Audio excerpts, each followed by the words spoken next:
Okay, now this is some kind of puzzly mate. Let's check here, queen. Check their mate. So here. Oh. So obvious. Why am I so bad at chess?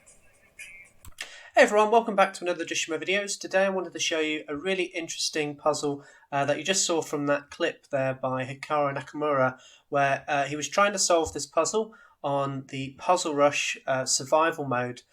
He spent, I would say, probably about 30 seconds trying to solve this particular puzzle. It was a 2700 rated puzzle that he spent only 30 seconds on, and he was able to solve it with very good accuracy very quickly. So yes, see if you can solve it. It's incredibly difficult, I'm not going to lie, but it's got a very nice solution. Just to kind of give you a little bit of information about this position. So black is going down the board. He's now pretty much ready to promote this pawn here on h1. So I wonder how white is able to stop this. He does have a knight, he does have a bishop, and for those who aren't sort of endgame aficionados, the knight and bishops should be able to checkmate the king potentially. So do think about that. That's one of the solutions that's quite interesting. But see if you can solve it.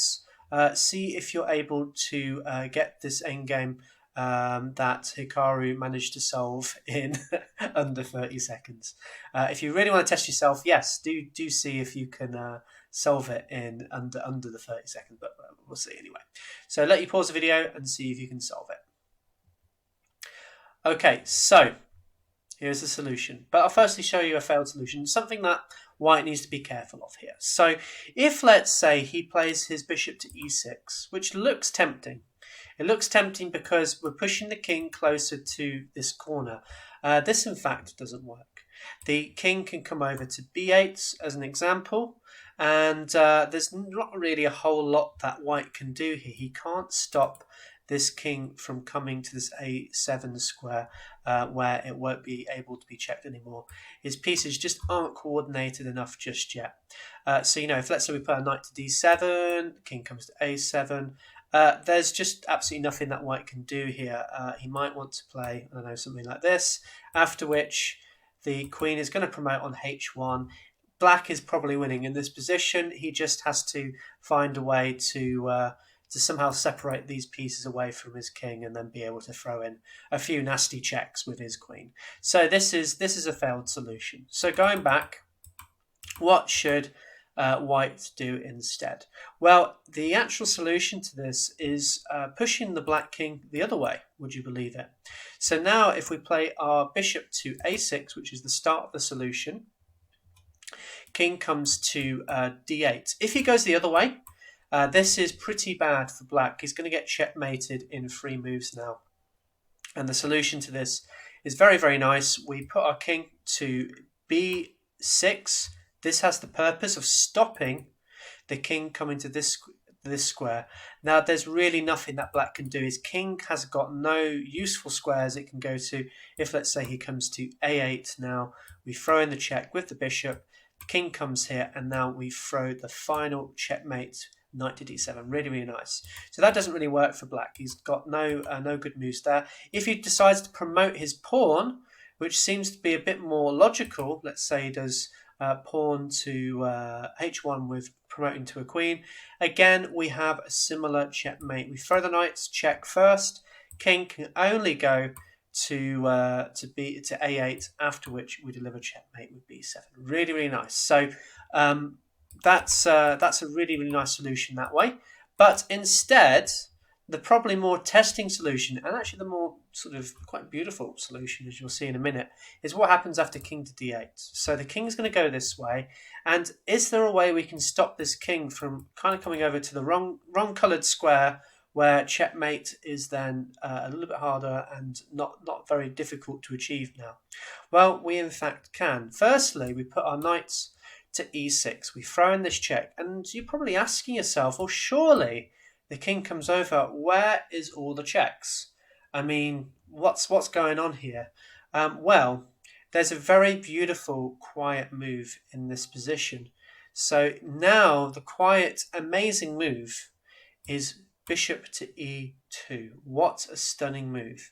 Why is this so good? Well, let me just show you some of the problems that black has. Firstly, if, let's say, he moves the king, so let's say he tries to escape with his king and attack this knight. The first problem for black is queen to f3. Bishop to f3. We're stopping the pawn from promoting. After the king captures, this is actually quite an easy endgame for white, surprisingly easy endgame, as essentially all white needs to do is slowly take off this pawn. He just has to play a few waiting moves here, and eventually he's going to get to a point where he's going to be able to take this pawn off slowly but surely. It's going to take quite a while, but this is, as I say, this is a sort of a winning end game here.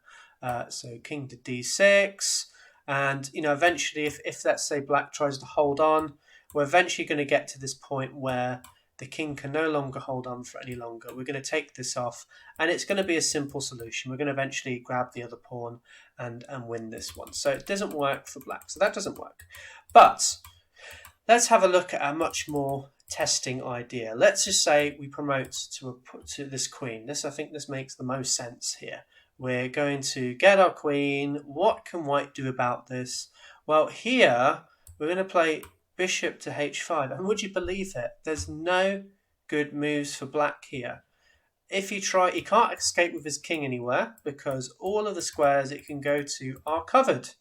So his only move in this position is taking with his bishop, taking with his queen. So you think to yourself, yeah, this is pretty good. Black's going to win this game fairly comfortably. Why did he give up his whole bishop?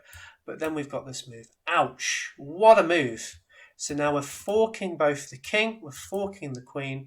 After the king comes to here, we take this queen. This is a very easy endgame now for white, just to sort of show you if the king came here. We now defend the pawn simply, and eventually we just have the same ideas. We start to go after that pawn. It's still going to take a little bit of time for us to win this position, but we should be able to win this one fairly comfortably now. We just have to defend this pawn. If this king ever came forward and tried to go after this knight, it's no good for black because we just push this pawn forward. As soon as he takes this knight, it's just game over for black here. So that was the solution to quite a stunning endgame. And as I say, it's just amazing how Hikaru was able to solve this initial position with all the complications and some of the amazing quiet moves in under 30 seconds. Just shows how much better the super grandmasters are at chess again compared to us mere mortals. Anyway, hope you enjoyed this video. Hope this was instructive to you, and I'll see you soon. Take care.